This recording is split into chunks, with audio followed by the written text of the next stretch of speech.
Hi, everyone. Today I'm going to talk to you a little bit about academic writing. Academic writing has its own set of rules and style.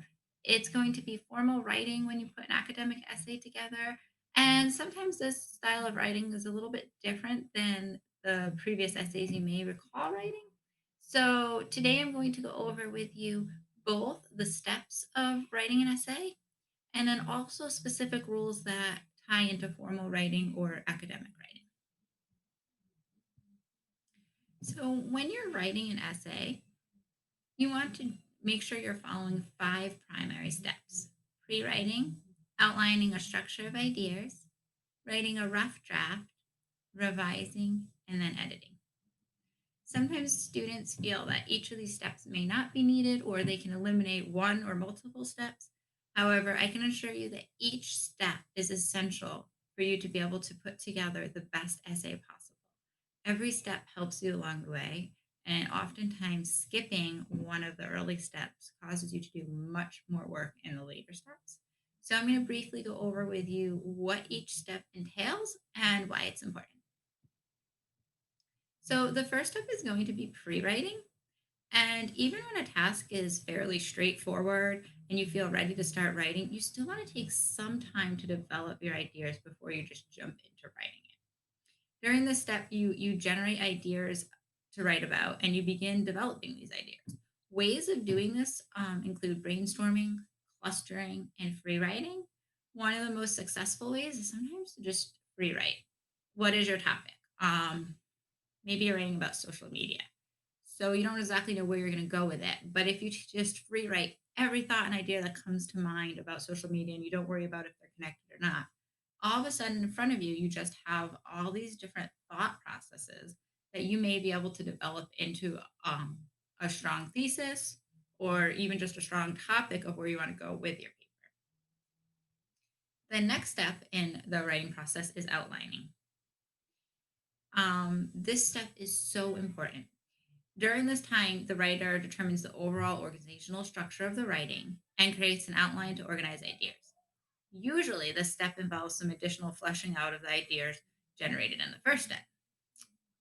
An outline is important because one, you make sure that you have all the elements needed in your essay, and two, you make sure that everything's connected.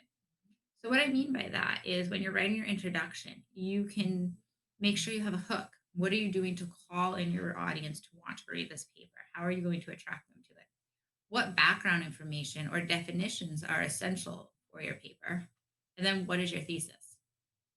Once you have that thesis statement, you want to make sure you know where you're going with your paper. So, an outline assures that your body paragraphs connect back to your thesis statement, and it also gives you time to organize your body paragraphs.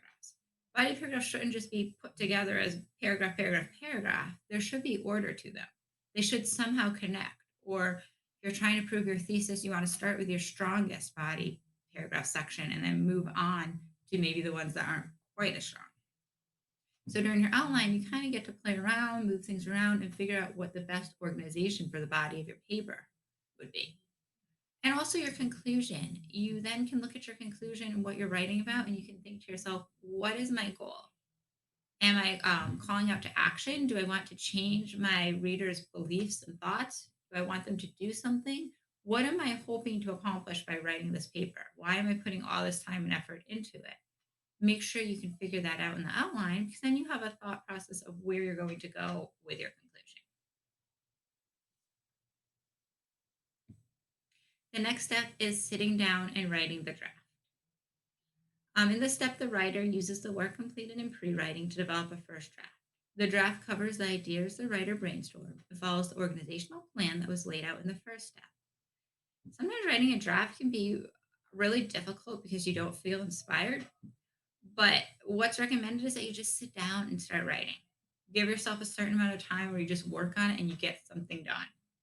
And maybe you're going to sit for an hour. After an hour, you can be done. If you're not feeling inspired, it's not moving along the way you want it to be. At least you got something accomplished. So when you go back to it, you'll already have something to kind of work on and continue from. Revising. In this step, the writer revisits the draft to review and, if necessary, reshape the content. During this time, you will sometimes look at your paper and be like, wow, body paragraphs in section two aren't quite as detailed as my body paragraph section one or body paragraph section three. I'm going to add more information. Or maybe you find a paragraph and you're like, what was I talking about? This isn't even tied into my paper. I kind of like drifted off. So you're going to just get rid of it and eliminate it. Or maybe one paragraph belongs in a different section. You're going to start moving things around. Um, don't rely on your teacher to revise your paper. It's wonderful when you have a teacher who will give you some suggestions and advice, but their job is not to revise the entire thing.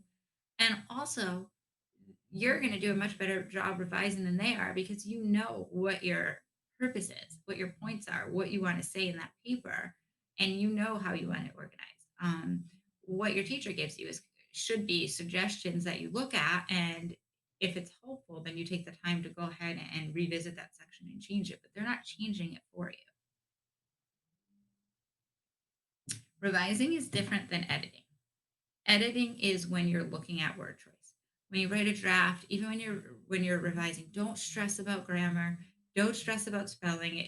If you think something's wrong, don't stress about, oh, I put a word in like big and no one really knows what defines big. What can I change it to? You can wait until the end. And editing is when you go through and you look for those words that can be improved.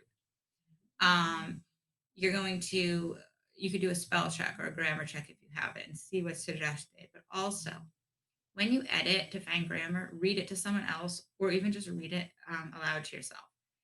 By hearing it and saying it, you're going to pick up on the little errors you might not have noticed. So if sentence structure is off, if your grammar is off, if you have a run on sentence, when you read it to yourself, you know what you want to say, and it just kind of go flows that way much easier. But when you read it out loud is when those errors are kind of noticed. Okay, so those are the five primary steps to writing an academic essay.